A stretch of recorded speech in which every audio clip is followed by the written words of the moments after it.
তারও কাছে ভালো লাগতো বিধায় তো আমরা দুজনে এতদূর পর্যন্ত এগিয়েছিলাম। কিন্তু এটা আমার করা কখনোই ঠিক হচ্ছিল না। কারণ আমার বাড়ি থেকে কেউ কখনো মানতও না।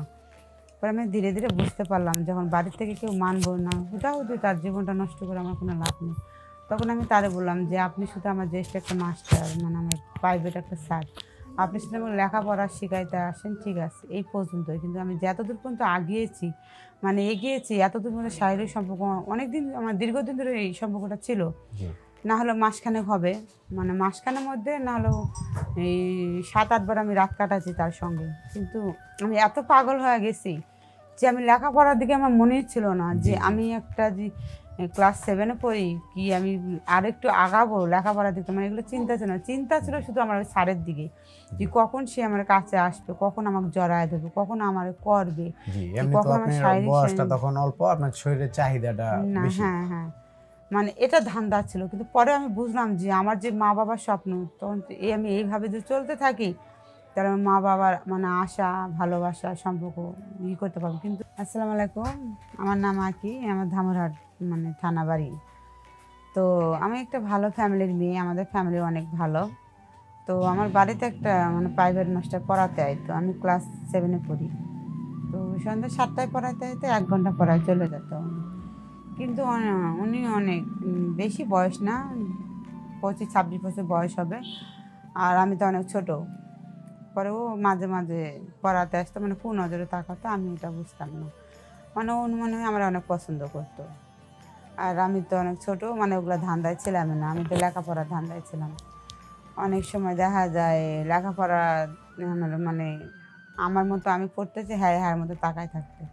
তো এইভাবে অনেক দিন হয়ে যায়। ও কিছু বলে না, আমিও কিছু বলি না। পরে এইভাবে দীর্ঘদিন চলতে, চলতে এইভাবে চলতে, চলতে একদিন হঠাৎ করে আমার বাড়িতে মা ছিল না। আমার নানি বাড়িতে চলে যায়। জি, পরে বাড়ি আমার ফাঁকা থাকে। পরে তখন ও আমারে বলে যে, "আচ্ছা আঁকি তোমার একটা কথা বলি?" আমি কই, "হ্যাঁ, বলো সমস্যা নেই।" কয়, "তুমি কি কারো সাথে প্রেম ভালোবাসা করো?" তা আমি কই, "প্রেম ভালোবাসা কি স্যার? এটা তো আমি কিছু বুঝি না। আর আমি তো অনেক ছোট। আর এগুলো তো আমি বুঝিই না। আমি এগুলো তো জি। সারাদিন লেখাপড়ার ধান্দায় থাকি। এগুলো বুঝবোটা কি?" মাত্র ক্লাস কয় 7 এ পড়েন। হ্যাঁ, 7 এ পড়তাম। জি, বলে যে, "আমি যে তোমাকে ভালোবাসি তুমি কি জানো?"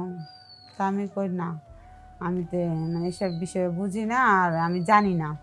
কই, সত্যি আমি তোমাকে খুব অনেক ভালোবাসি।" জি। পরে ঠিক আছে, ভালোবাসা, ভালো লাগা লাগতেও পারে। আর ভালোবাসতেই পারি, সমস্যা কি? তো এভাবে একদিন আমার সাথে এইভাবে কথা বলে। তারপরে আবার মানে ও আসে পড়াতে, আবার এভাবে বলে, আমার হাত ধরে, গাল ধরে। তা আমি ভাবতাম যে যে ও তো হয়তো আমাকে দুষ্টামি পছন্দ করতেছে। করে। হ্যাঁ, এরকম করতো। আর আমিও আমাকে তো ভালোই লাগে। আমার তো আর খারাপ লাগবে না। জি, জি, যেহেতু ও তো আর বিবাহিতা না, ও তো অবিবাহিত। এই ২৫ বছর বয়স এরকম হবে। জি। মানে ওটা একটা শিক্ষিত ছেলে ছিল।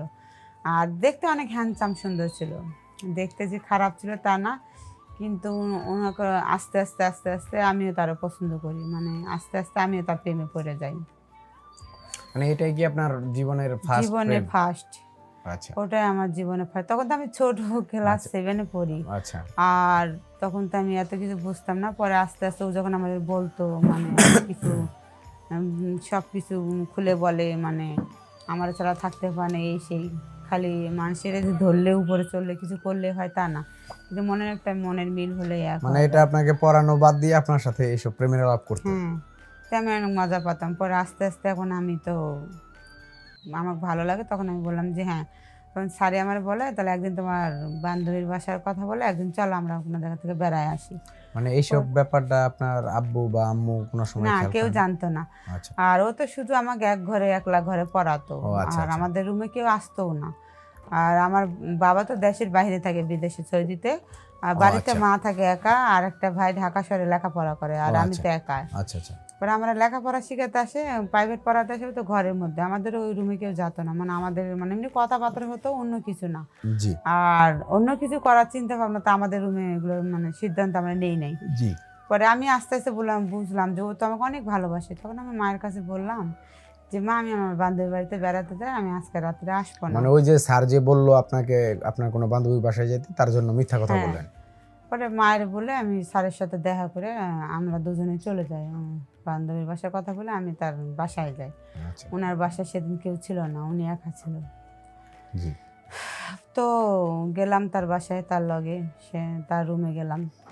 যাওয়া তো আমি ছোট মানুষ, এইসব বিষয়ে কিছু বুঝতাম না। ও আস্তে আস্তে আমার কাপড় খুলতে থাকে। পরে আপনি পরে মানা আমি বলি, করেন নাই? আপনি এটা কি করেন? মানে আমি যে তারে বাধা দেবো যে না এটা করা যাবে না, আমি ছোট মানুষ, ভয় পাই, সে কিছু না। হ্যাঁ, আস্তে আস্তে এগুলো ভালো লাগতেছে, আমারও লাগতেছে, ওরা কিন্তু আমি একটু কষ্ট পাইতেছি, কারণ প্রথম তো একটু একটু সবাই কষ্ট পায়। জি।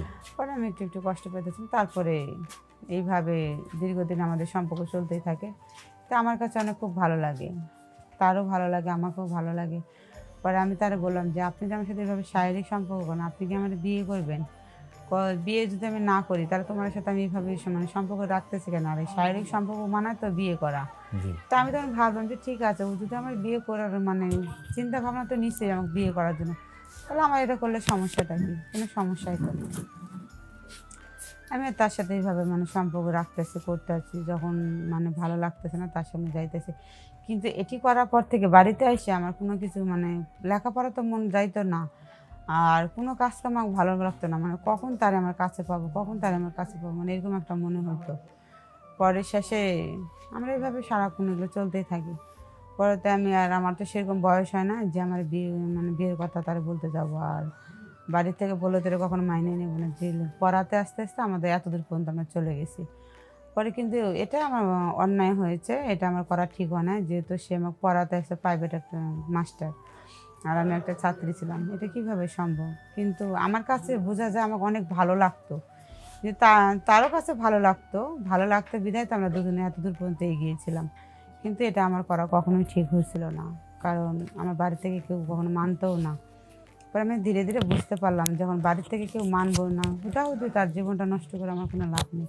তখন আমি তারে বললাম যে আপনি শুধু আমার জ্যেষ্ঠ একটা মাস্টার, মানে আমার প্রাইভেট একটা স্যার, আপনি শুধু আমার লেখাপড়া শিখাইতে আসেন, ঠিক আছে, এই পর্যন্তই। কিন্তু আমি যতদূর পর্যন্ত আগিয়েছি, মানে এগিয়েছি, এতদূর পর্যন্ত শারীরিক সম্পর্ক অনেকদিন, আমার দীর্ঘদিন ধরে এই সম্পর্কটা ছিল। জি।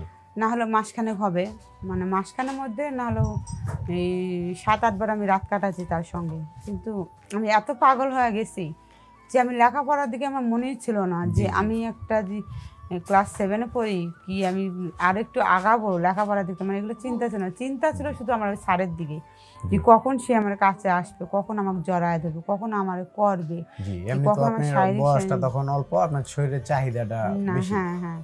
মানে এটা ধান্দা ছিল। কিন্তু পরে আমি বুঝলাম যে আমার যে মা-বাবার স্বপ্ন, তখন তো আমি এইভাবে যদি চলতে থাকি, তাহলে আমার মা-বাবার মানে আশা, ভালোবাসা, সম্পর্ক করতে পারবো। কিন্তু সরি, এটা আমি অনেক একটা ভুল করেছি। কিন্তু আমার মতো বোনেরা এরকম কিন্তু হয়। কিন্তু জি। আমার মতো এই ভুলটা যেন কেউ না করেন। আল্লাহ হাফিজ। আজকের মতো আমি বিদায় নিলাম। আঁখি।